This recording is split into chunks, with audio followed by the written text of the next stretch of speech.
Nous disons Amen. Amen. Est-ce qu'on va acclamer très fort pour notre Dieu? Est-ce qu'on va acclamer très fort pour le roi et le roi?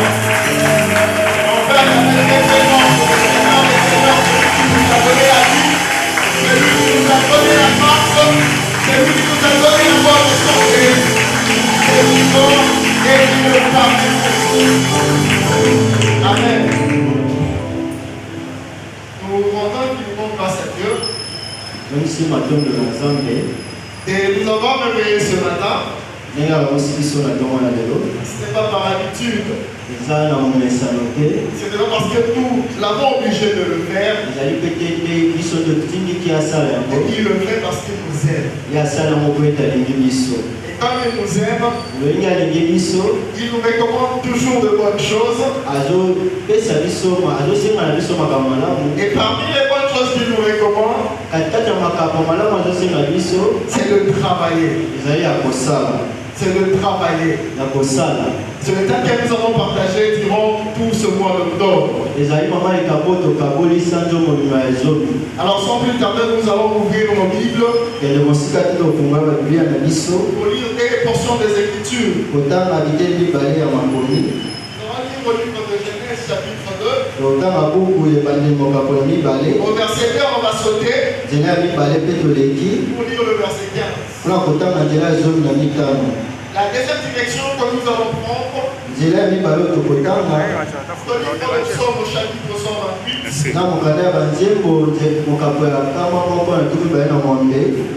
À partir du verset 2 jusqu'au 4e verset. Genèse chapitre 2, verset 2 et 15, je lis au nom de Jésus.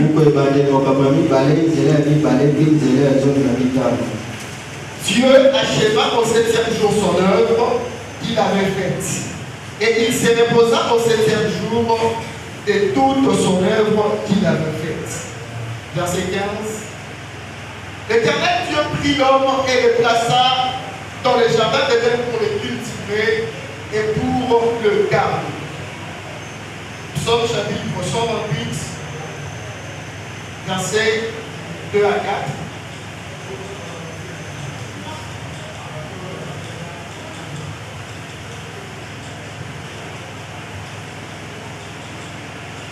Tu jouis alors du travail de demain, tu es heureux, tu prospères. Ta femme est comme une vigne féconde dans l'intérieur de ta maison. Tes fils sont comme le plant d'olivier autour de ta table. C'est ainsi qu'est béni l'homme vivra l'Éternel. Amen. On peut reprendre nos places. J'étais en train de dire tantôt que nous parlons du travail. Et le thème qui nous a été proposé au début du mois, si nous regardons sa formulation, nous allons voir que c'est un impératif. C'est une recommandation. C'est un ordre. J'aimerais que nous puissions savoir qu'il est impérieux pour nous de travailler. Donc nous ne devons pas croiser les bras dans notre vie quotidienne. Parce que c'est lui qui nous a donné la vie. C'est lui qui nous a créés. Et le premier exemple d'un excellent travailleur. Il acheva son œuvre. Le 6e jour, il acheva la création. Après avoir fini de travailler, tandis qu'au verset 15 du livre de Genèse au chapitre 2, il plaça l'homme au centre du jardin pour le cultiver, pour explorer le jardin, pour exploiter le jardin, et non pour afin de contempler l'œuvre que l'Éternel avait faite.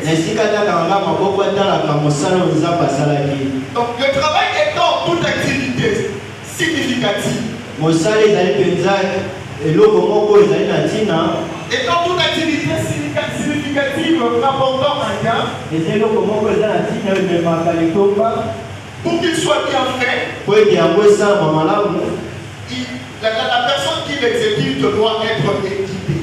Moto azosala yango esengeli penza azala na biloko esengeli asalela. Quand on veut exécuter une tâche, soki ngosala mosala songolo on ne le fait pas à la va-vite. basala ngo na lombango te. On ne le fait pas comme bâtonnaire. osala ngo te kaka ozosala ti kosala, mais on doit le faire correctement. kasi esengi osala yango malamu. Et pour que cela soit fait, kasi po ete yango esalema ça demande à ce que nous puissions être équipés. yango esengaka ete tozala na biloko esengi tosalela. Mais alors, de la manière la plus meilleure possible, mpe lolenge oyo ezali kitoko malamu mingi kolenga. qui peut nous équiper? Qui peut nous équiper? nana koki kopesa biso makomi to biloko ya kosalela. C'est notre Dieu qui peut nous équiper. ezaka nzambe nda koki kopesa biso biloko esengi tosalela. En nous, il a placé de capacité. kati na biso oyo atya makoki, En nous, il a placé de l'intelligence. kati na biso oyo atya mayele, En nous, il a placé des dons na kati na biso atya likambo pour que nous puissions exécuter un travail parfait. po ete tosala mosala oyo ekoki, Pour que nous puissions exécuter un travail excellent. po ete tosala mosala oyo mpenza eza motuya makasi. Il ne veut pas nous voir être négligents dans notre travail. alingi te komona biso boyiboyi kati na mosala na Il ne biso. veut pas nous voir laisser inachever notre travail. alingi te komona biso kotika mosala na biso na Parce ndambo. que quand il a commencé sa création, po ete ntango abandaki kokela na ye, il est allé jusqu'au bout. akendaki tina na suka. C'est pourquoi il nous équipe tala tina apesi biso mpe afin makomi que quand nous travaillons, po ete ntango tokosala que nous puissions aussi produire un travail de qualité. ebiso mpe tosala mosala ya motuya makasi. Ce n'est pas seulement dans la prière tel que Dieu est, tel que nous sommes. eza kaka te na losambo nde elobi ndenge nzambe azali nde biso esengi On ne peut pas seulement se limiter à imiter Dieu dans la prière, esengi te tosuka kaka komekola nzambe na losambo, mais on doit aussi limiter dans le travail. esengi mpe tomekola nzambe na mosala Parce que c'est un excellent travailleur. po ete azali mosali oyo aleki.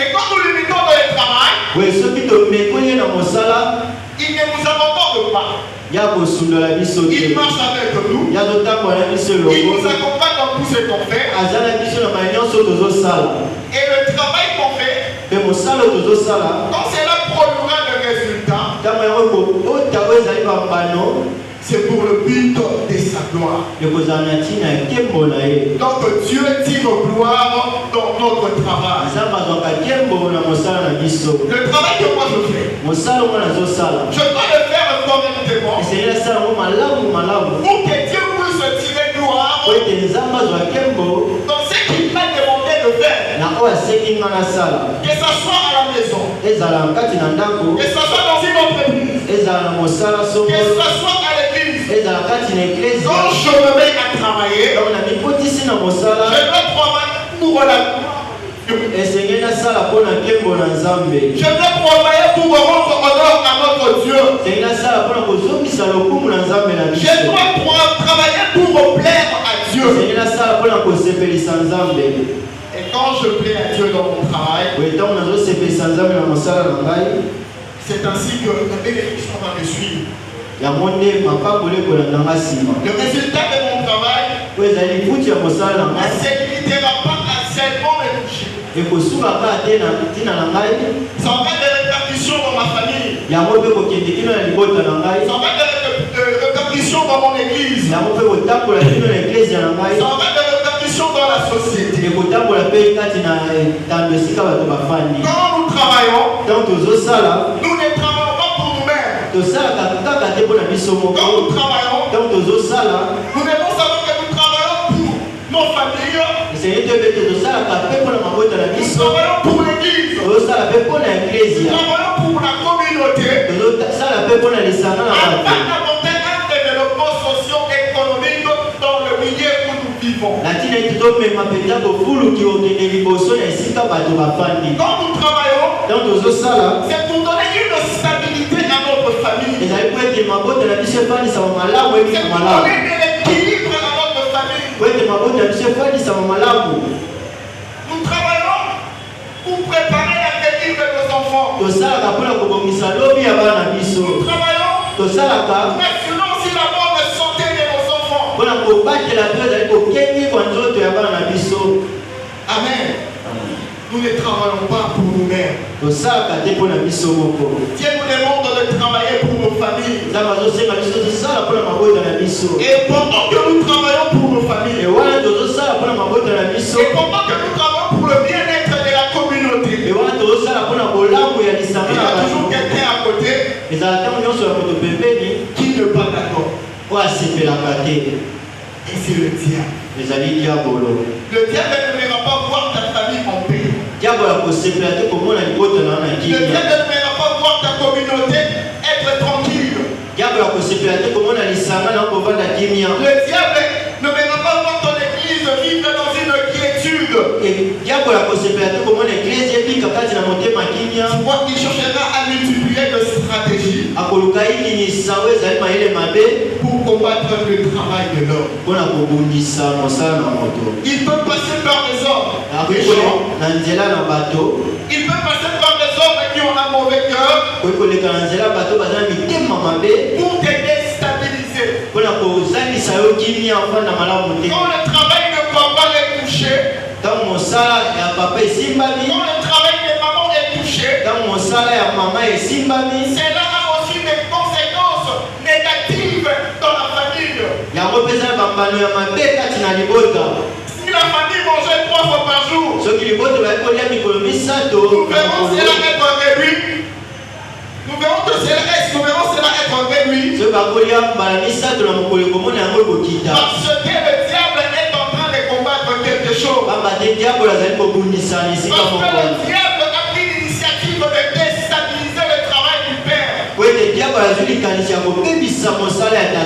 Le Père étant le responsable numéro 1 de la famille. Quand il est touché par son travail,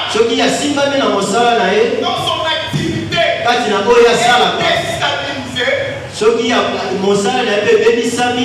Nous allons sortir de répercussions. Il y a des enfants qui ont arrêté les études parce que papa ne travaille plus. Il y a des enfants qui sont dans la rue. Il y a des enfants qui sont en train de mendier dans la rue parce que le diable a secoué le travail de leur père.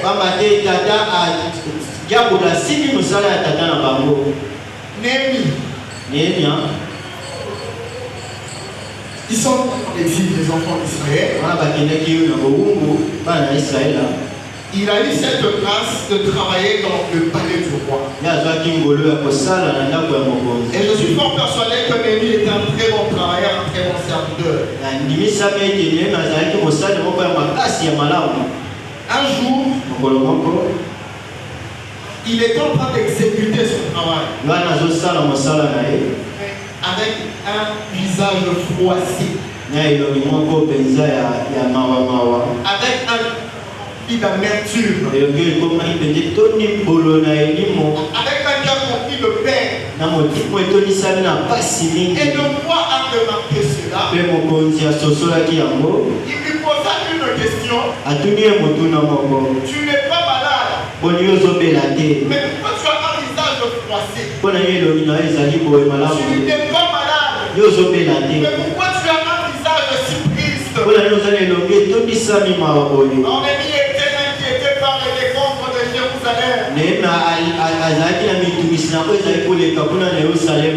Sa ville était détruite. Son pays déstabilisé. Le village de Jérusalem était dans les décombres. Et il a demandé la permission de rentrer dans sa ville pour rebâtir la muraille de Jérusalem. Dieu étant avec lui, la permission lui fut accordée. Rentrer à Jérusalem.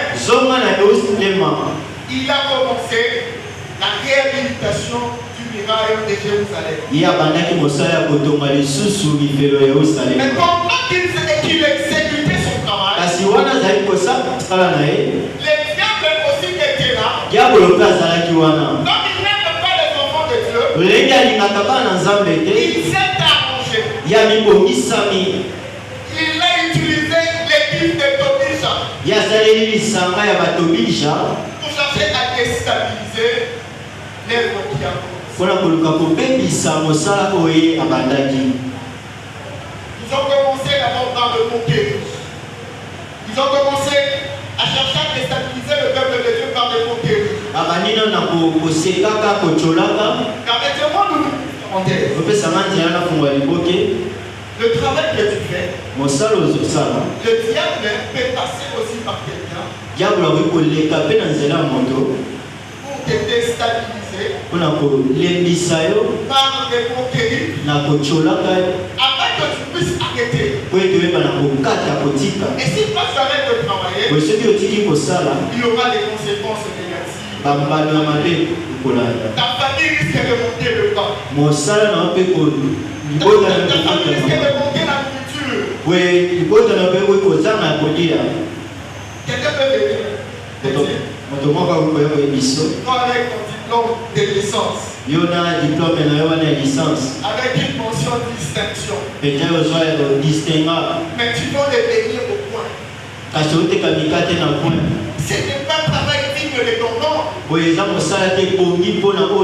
Ce n'est pas un travail digne de ta personne.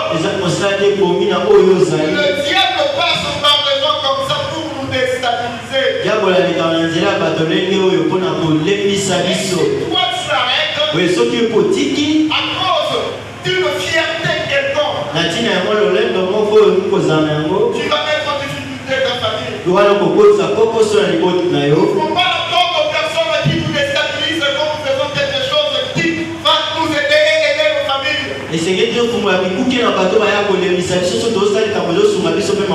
Peu importe la nature du travail qu'on fait, il n'y a pas de saut métier. Faisons un calcul rapide. Supposons la maman qui vend le bébé au coin. Par jour, il a un bénéfice de 60 000 francs. Je prends un exemple. Par jour, il a un bénéfice de 60 000 francs. 60 000 francs multiplié par 30. Un gain de 1 800 000 francs le mois. En conversion en dollars, ça peut faire $642. Mais avec le bébé qui va au coin, il veut instruire ses enfants. Il y a des métiers qu'on peut négliger. Les gens chercheront à nous déstabiliser sans savoir le revenu que cela peut apporter. Il lundi au samedi, venu au 30. Bien costume. Je me moque de personne. Bien costume. Je pars à la TMB. Je travaille du prévu au France. À la fin du mois, j'ai fait un peu n'importe quoi. Là, par exemple, un salaire de $450. C'est beaucoup d'argent. Et si nous essayons de faire une analyse comparative, le chiffre que nous avons projeté avant, avec la maman qui vend le bébé, voilà. Qui a plus de bébé? Il n'y a pas de solution. Tu es d'amis et d'intelligence pour nous. Multiplier des stratégies afin de prendre correctement soin de nos familles. Que le diable ne nous déstabilise pas par le conquérir. Sambala, Tobija, ils ont commencé à se moquer de l'ennemi. Laissons-les bâtir. Laissons-les travailler. Un renard passera et il renversera ce qu'ils sont en train de faire. Ils ne savent pas que le Dieu d'Israël était avec eux. nzambe ya Israël qui est avec Israël. bazali na Israël Il les sonore, ya il les alaka dort. animaka te Et quand ils ont appris ntango bayoki que le muraille a été rebâti, efelo etongamaki lisusu ils vont chercher bango balobaki une rencontre bokutani moko avec Néhémie na Nehema pour lui faire du mal. po ete basala ye mabe Et il est en train de dire au chapitre 6. Nehema eza koloba na makambo na motoba Ils vont chercher une entrevue avec moi bango baluki ete basolola na ngai pour me faire du mal. mpona kosala nga mabe Bien-aimé, balingami nous sommes appelés à faire un travail de qualité. topiangami ya kosala mosala ya malamu Néhémie faisait un travail de qualité. Nehema azali kosala mosala ya motuya ya malamu La reconstruction du muraille kotonga lisusu se efelo achevait avec le succès. mpe kosilisa yango na elonga C'est pourquoi ces hommes-là cherchaient à les tuer. tala ntina bato wana bali koluka koboma ye Le diable ne peut passer par des hommes méchants. diabo akoki koleka na liboso epai ya bato na Un nkanza travail de qualité dans une entreprise. ntango osala mosala malamu na mosala esika ozalaka Il peut chercher à passer par quelqu'un pour te faire du mal. akoki koluka koleka na nzela moto moko mpona kosala mabe Nous savons combien est fréquent le cas d'empoisonnement dans notre pays, dans les entreprises publiques. toyebi boniboni lelo na ekolo na biso na misala ya letani bazotina bato poison Peut-être parce que tu as juste trouvé grâce au sur les projets. ezaka mpo ozwi ngolu liboso ya mokonzi na yo Peut-être parce que tu fais un travail de qualité. ntango soki mpo osalaka mosala ya motuya Le diable sème la jalousie dans le cœur de quelqu'un. diabo atie ezuwa na motema ya moto moko On ne sait pas de quelle manière toyebi te na lolenge nini il peut t'empoisonner. akoki kotiela o poison Il le fait. kasi asali yango Peut-être que si tu tombes, ntango mosusu okwei c'est par la volonté de Dieu. ntango mosusu eza na mokano na nzambe Mais si ce poison prend et que c'est là que tu ne pas, soki ngenga wana ete osali c'est yango à ce bobono moment-là que tu dois comprendre. C'est à ce moment-là que tu dois comprendre. eza nde na mbonga wana esengi ososola Ce n'est pas pour rien ezali pamba te qu'on appelle Jésus abengaka yesu le homme de Cana. oyo azali bomi ya kala Il vient résoudre, il vient soigner nos problèmes. ya yaka Il vient kobomisa soigner nos maladies. aye kolongola Ce bakono n'est na pas biso pour rien qu'on l'appelle comme ça. eza pamba te Il y a babengaka des gens à yesu qui on a tenté de tuer. eza bato bamekaki Il y a des kobomaka gens à qui on a tenté de déstabiliser. eza bato balinga Dans kobebisa des mécanismes divers. na balolenge mabe mayele mabe Jésus était là kasi yesu azalaki wana pour empêcher cela. mpona kokokisa yango Amen. amen Ils ont cherché à faire du mal à Néhémie. balukaki kosala mabe na Nehema Ils n'ont pas pu. kasi bakokaki te Ils n'ont pas pu. bakokaki te Parce que Dieu était avec eux. pamba te nzambe azalaki na elongo Le diable dans sa technique, diabolo ndenge ne ya kosalela sa makambo stratégie de combattre le travail na mayele na ye mabe ya kobundisa mosala afin de déstabiliser ta famille. mpona kobebisa oyo ezali libota na yo Il peut aussi passer par la politique de poche trouée. aye koleka mpe na mosala oyo babengaka mabenga etoboka La politique de poche. na mayele oyo babengaka mabenga etoboka Tu peux travailler dur. okoki kosala mpenza mosala Tu makasi travailles de tout ton cœur. ozosala mpenza motema mobimba Mais tu ne sens pas l'impact de cette événement dans ta famille, kasi omona te mbano ya lifuti na mosala na yo dans ta vie. kati na libota na Et yo le diable est tenté de te voir. koloba diabola kota esika moko Il a trouvé de poche. ye mpenza atoboli ezali mabenga C'est pourquoi tala ntina Dieu n'est pas toujours être à nos côtés. nzambe esengi aza ntango nyonso pembeni na Nous biso sommes victorieux po ete tobima balongi comme les choses comme ça. na soki makambo ya lolenge oyo ekomi Au livre de Genèse, chapitre 31, na mokanda ebandeli mokambo ya tuku misato na on moko voit une longue discussion entre Jacob et son oncle Laban. kolongwana eyaki kati yakobo na nongo na ye laban Jacob est en train de dire ceci. yakobo aza koloba babo Laban est en train de le faire vivre une politique de poche coupée. laba bayi kosalisa ye mosala wana ya mabenge toboka Il travaillait, azali kosala mais il n'avait pas de temps de succès. kasi ngenge to mpe mbano ezalaki te na malifuti na ye C'est donc le travail pour Léa. asali bambula sambo mpo na leya C'est donc le travail pour Rachel. bambula sambo lisusu mpo na rachel 6 ans pour le bétail. bambula motoba mpo na bibole 20 ans de travail. esali bambula tuku Mais mibale ya Laban mosala l'a appelé 10 fois. Kasi la bakosa ke mbala zomi. Il a changé 10 fois son salaire. Ya bongo mbala zomi lifuti na ye. Juste pour le rouler. Azolu kaka pona kokosa kosa ye. Jacob est en train de dire, Kasi Yakobo azali koloba.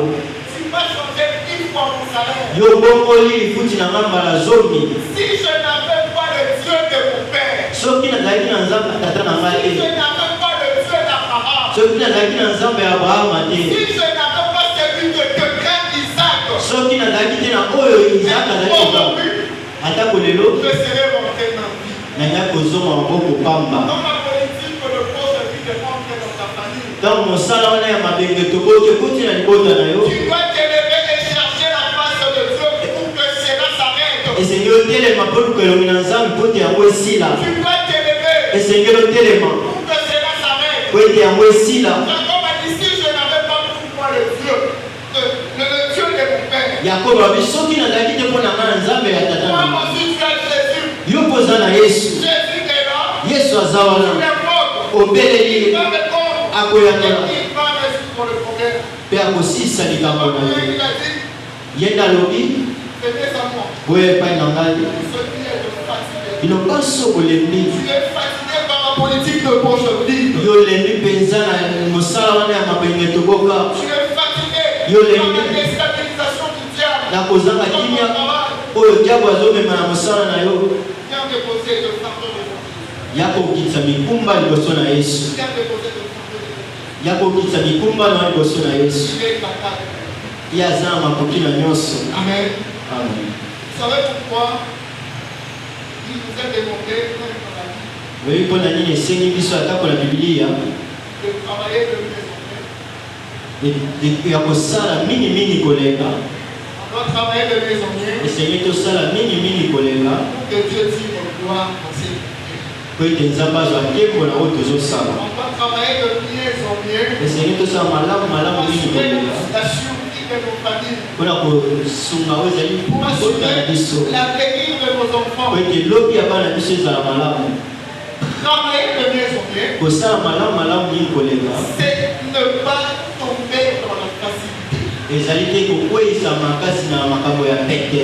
Ce n'est pas tomber dans la facilité. Ezali te kokweyisama na bopete. Travailler de mieux en mieux, Kosala malamu malamu mingi c'est ne pas tomber dans les embrouilles. ezali te kokweyisama na lokuta mingi. Travailler de mieux en mieux, Kosala malamu malamu mingi koleka c'est ne pas tomber dans la corruption. ezali te kokweyisama na kanyaka. Ce n'est pas tomber dans les corps. Ezali te kokweyisama na moyibi. Ce n'est pas tomber dans les escroqueries. Ezali te kokweyisama na kokosaka kosaka. Travaillons de manière à plaire à Dieu. Tosala na lolenge Et ezosepelisa c'est nzambe. ainsi qu'il tirera gloire dans tout ce que nous faisons. Na bongo nda kozwa nkembo na nyonso tozosala. Je connais quelqu'un. Nayebi moto moko Là où il travaille, esika oyo asalaka les gens ont commencé à vivre de ma vie dans les églises. bato bakomi kosala makambo ya nyamunyamu na esika na bango basala.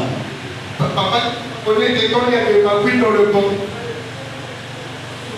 Pour des répercussions négatives sur le travail. Bapali bayebi soki nyamunyamu ekoti na makambo ya misolo ezala mbano mingi kaka ya mabe na mosala. Avec qui était entré dans ces choses. Eza na bato bamikotisaki na nyamunyamu wana. Et quand des problèmes ont surgi, Boye ntango makambo mpenza eye ils ont commencé à démissionner en cascade pour qu'ils ne soient pas attrapés. bato bayebi kolonga mosala mpenza ebele po ete bakanga bango. Dans cette équipe, Kati na lisanga wana ya bato il y avait quelqu'un ezali na ndeko moko qui n'était pas dans ces choses. ye azwamaki na makambo wana te. Des fois dans la vie, il y a des gens, Bala mingi na bomoi eza na bato oyo tu n'as rien fait. yo osala eloko Tu ne te les connais même pas. yo oyebi kutu te. Techniquement au travail, Bamemi oka na mosala ils ne t'aiment pas balingi yo te. et ils cherchent à tout prix ton mal. Bato bazoluka na ndenge nyonso kaka mabe na yo. Ils cherchent à tout prix te déstabiliser. Bazoluka na ndenge nyonso mpona kolembisa yo. Et cet homme-là n'était pas aimé par son chef direct. Ndeko wana alingamaki te na mokonzi oyo ayaki liboso mbala moko. Et moi-même, il n'était pas aimé par son direct. Mpe alingamaki te epa mokambi na ye motamwisi na ye. Quand Le portefeuille a commencé à avoir le problème. L'audit est arrivé là où il y avait les problèmes, on a attrapé des voleurs. Malheureusement, ces gens-là étaient déjà partis. Mais comme ce chef ne l'aime pas, ils ont dit ceci. Il a travaillé avec ces gens qui sont dans le marché. Il se dit qu'il a la même équipe. Rien n'empêche qu'il soit aussi dans ces choses. Nous avons toujours cherché comment les licencier. Pour avoir l'occasion favorable se présente devant nous. Et comment est-ce qu'ils ont procédé? Ils ont commencé d'abord par échanger d'agence. Ils ont déplacé et ils ont fait venir les contrôles internes. Ils ont commencé à faire un contrôle dans les contrôles. Les contrôles ont fait son travail. Aucune trace de Mabou. Parce que c'est quelqu'un, on lui dit, si je me comportais comme eux, je trahirais la race des élus. Il a dit comme hasard. Quand il portait regard sur le bien de méchant, il s'inquiétait de sa situation. Si je me comportais comme eux,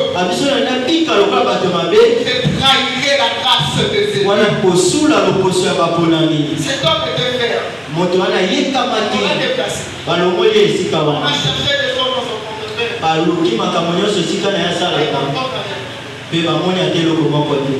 Le chef était toujours persistant. Les contrôles des partisans demandaient que l'audit interne vienne. Ils sont venus. Le chef a cherché à influencer les enquêtes. Il y a un de ses amis qui avait entendu cela. Cet homme est allé voir l'auditeur. Il lui dit, ne fais pas ce type d'élément. La personne sur qui tu es en train d'enquêter est un enfant de Dieu. Il y a beaucoup de choses dans son portefeuille. Mais si tu ne trouves rien, on va influence le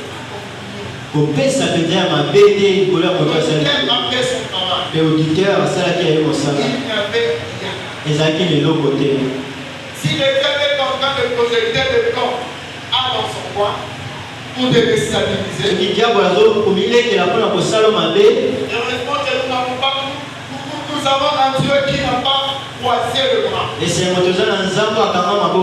Et Dieu était en train de préparer un plan prêt pour son enfant. Son enfant qui a refusé de trahir la race des élus. Pendant que ces choses se passaient, 2 mois après, Dieu lui a dit et les jours qui passaient, ces gens-là étaient couverts de honte. Ce n'est pas pour rien dans la Bible qu'il est écrit. L'Éternel est mon berger. Je ne manquerai de rien. Malgré les attaques du diable, l'Éternel est ton berger. Tu ne manqueras pas de travail. Si l'Éternel est ton berger, tu ne manqueras pas de pain. Si l'Éternel est ton berger, tu ne manqueras pas de nourriture. Si l'Éternel est ton berger, tu ne manqueras pas d'eau. Pourquoi? Tu as refusé de trahir la race des élus. Tu as refusé de trahir la race des élus. La faute des hommes faits par la corruption sont toujours éphémères. La faute de la corruption est éphémère. La faute de la magouille est éphémère.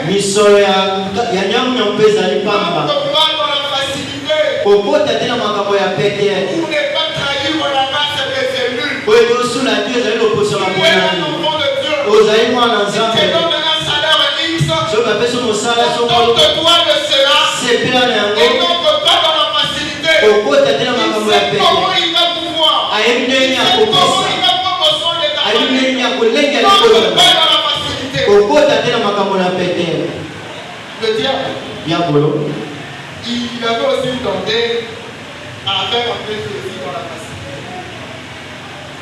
Il avait aussi tenté à faire entrer Jésus dans la facilité. alina mpe komeka kokotisa yesu na makambo na pete Jésus quittant les cieux, yesu wana kotika lola venu sur la terre, mpona koyaka na mokili il avait un travail ici. azalaki na mosala eyebamaki malamu Sauver l'humanité.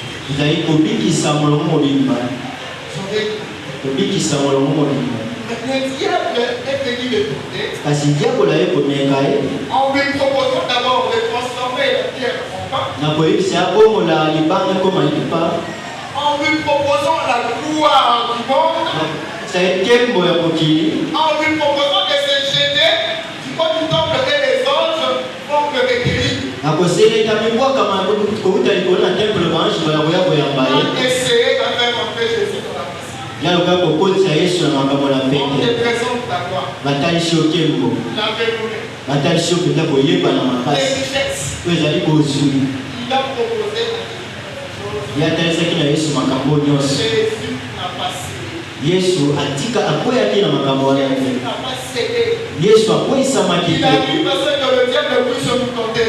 ekoma ape diabolo ameka biso Il a vu parce que le diable puisse chercher à nous livrer dans des pratiques qui ne sont pas bonnes. ekoma ape diabolo akotisa biso na misala eza malamu te Jusqu'à chercher même à l'adorer pour en prendre de l'argent. kino amema biso togumbamela ye po ete tozwa misolo Et donc on parle dans la facilité. tomikweyisama te na makambo Parce na que te Jésus n'était pas tombé dans la facilité. po ete yesu akweyisamaki te Et na comme makambo il na te n'était pas tombé dans la oyo na facilité, mikweyisamaki te na makambo na pete il avait une récompense. ye azwaki mbano C'était quoi la récompense de Jésus?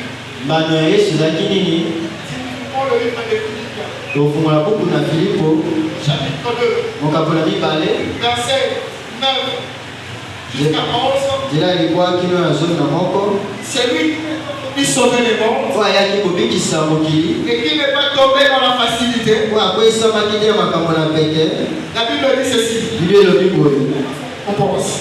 boyoka lifuti na ye C'est pourquoi aussi tala ntina mpe lokola Dieu l'a souverainement élevé nzambe atombola ye na mokano na ye et moko lui a donné les noms mpe apesa ye kombo qui est au-dessus de tout nom. oyo ezali likolo ya kombo nyonso Même au-dessus du nom de Satan qui proposait des choses. e ata eza likolo ya kombo ya satana azali kotalisa makambo mosusu Il lui a donné les noms qui est au-dessus de tout nom. apesi ye kombo eza likolo ya bakombo nyonso Afin qu'au nom de Jésus, na ntina ete na kombo na yesu tout genou fléchisse ete mabolongo nyonso dans les cieux, kuna na likolo sur la terre na mabele et sous la terre. mpe na se ya mabele Et que toute langue confesse ete minoko nyonso que etatola Jésus-Christ est Seigneur ete yesu kristo azali nkolo à la gloire de Dieu le na Père. nkembo ya nzambe tata Merveilleux. ezali Ne tombons pas dans la facilité. tokwesama na Si nous makambo ya faisons pete dignement notre travail, so toza malamu le Dieu kosala ne biso demandera pas de nous bénir. yawa kozanga te Le Dieu kopambola ne biso demandera pas de nous récompenser. yawa kozanga te Le kopesa Dieu ne biso bango demandera pas de nous donner la gloire. yawa kozanga Il te ne kopesa biso demandera pas de nous tembo donner la richesse. akozanga te kopesa biso kozwi